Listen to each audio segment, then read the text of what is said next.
Hello friends, welcome to our channel shopping with Suvarna. ఈరోజు మన ఛానల్లో హైదరాబాద్లో ఉన్న ఆర్కే కలెక్షన్స్లోని లేటెస్ట్ శారీస్ కలెక్షన్ చూద్దాం. ఇక్కడ శారీస్ అయితే సూపర్గా ఉన్నాయండి. నేను ఈ వీడియోలో బయట బాగా ట్రెండింగ్లో ఉన్న శారీస్ అయితే చూపిస్తాను. ఈ ఆర్కే కలెక్షన్స్లో శారీస్ డిజైన్స్ కానీ క్వాలిటీ కానీ చాలా బాగున్నాయి. ఆ శారీస్ ఏమేమిటో చూసేద్దాం రండి. అంతకన్నా ముందు మీరు కనుక నా ఛానల్ని ఫస్ట్ టైం చూస్తున్నట్లయితే ప్లీజ్ నా ఛానల్ సబ్స్క్రైబ్ చేయండి. అలాగే వీడియో నచ్చితే వీడియోని లైక్ కూడా చేయండి. ఇప్పుడు చూస్తున్నారు కదా, శారీ అయితే ఎక్సలెంట్గా ఉందండి. నేను ఈ వీడియోలో party wear sarees, georgette light weight sarees, fancy sarees ఇవన్నీ అయితే చూపిస్తాను. ఇవైతే మనకి ఇక్కడ చాలా తక్కువ కాస్ట్లో ఉన్నాయి. చాలా తక్కువ కాస్ట్లోనే మంచి మంచి శారీస్ అయితే వస్తున్నాయి.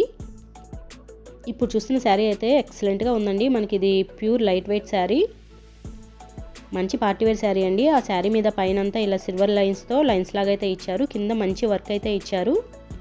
ఆ శారీకి మనకి బెల్ట్ కూడా ఇచ్చారు. ఆ బెల్ట్ అయితే మిస్ అయిందండి, నేను వీడియోలో చూపించలేదు.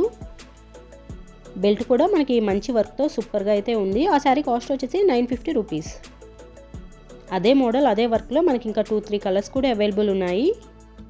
950 రూపీస్కి మంచి పార్టీవేర్ శారీ అయితే వస్తుందండి. చాలా లైట్ వెయిట్ ఉంది, ఫ్యాబ్రిక్ కూడా చాలా బాగుంది.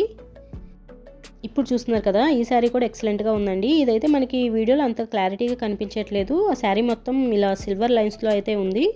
ఈ శారీస్ అన్నీ మనకి నైట్ టైం పార్టీస్కి, ఈవినింగ్ పార్టీస్కి చాలా బాగుంటాయి. చాలా లైట్ వెయిట్ కూడా ఉంటాయి కాబట్టి మనం ఈజీగా క్యారీ చేయొచ్చు. ఇప్పుడు చూస్తున్నారు కదా, ఈ శారీస్ అయితే చాలా లైట్ వెయిట్ ఉన్నాయండి. మనకి పైన అంతా ఇలా ఫ్లవర్ ప్రింట్ లాగా అయితే ఇచ్చారు. ఇప్పుడు 3D ఫ్లవర్ ప్రింట్స్ అవి కొత్తగా వస్తున్నాయి కదా, ఆ మోడల్ అయితే ఉంది. కింద బోర్డర్ వచ్చేసి మనకి ఇలా సీక్వెన్స్ లైన్స్ ఆ మోడల్ అయితే ఇచ్చారు. శారీ అయితే ఎక్సలెంట్గా ఉంది.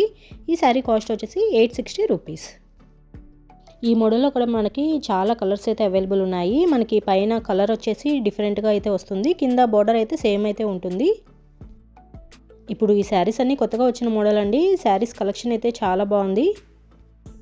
చూస్తున్నారు కదా, ఈ శారీ కూడా మనం ఇంతకుముందు చూసాం కదా, సేమ్ అదే మోడల్. మనకి కలర్ కాంబినేషన్ మాత్రం డిఫరెంట్ అయితే ఉంది.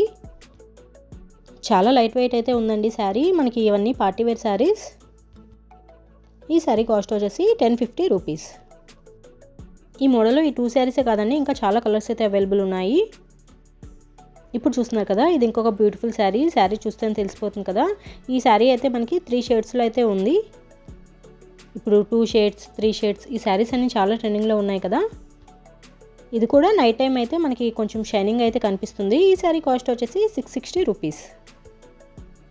ఈ మోడల్లో కూడా మనకి చాలా కలర్స్ అయితే అవైలబుల్ ఉన్నాయి. మనకి షేడ్స్ అనేవి కొంచెం డిఫరెంట్గా అయితే ఉంటాయి. చూస్తున్నారు కదా, ఇలా 3 షేడ్స్లో అయితే ఉందండి శారీ. హైదరాబాద్లో ఆర్కే కలెక్షన్స్ అనేది చాలా బ్రాంచెస్ అయితే ఉంది. ఇదైతే చందానగర్ బ్రాంచ్. ఈ చందానగర్ బ్రాంచ్లో కూడా ఎప్పటికప్పుడు న్యూ కలెక్షన్ రన్ అవుతూ ఉంటుంది. ఇక్కడ డైలీ వేర్ శారీస్ అయితే స్టార్టింగ్ 250-300 నుంచే మంచి మంచి శారీస్ అయితే ఉన్నాయండి. క్వాలిటీ కూడా చాలా బాగుంటాయి. మీరు కనుక దగ్గరలో ఉంటే ఒకసారి తప్పకుండా స్టోర్ని విజిట్ చేయండి. స్టోర్ని విజిట్ చేయడం వల్ల మనం ఇంకా కలెక్షన్ అనేది ఎక్కువ చూడొచ్చు కదా.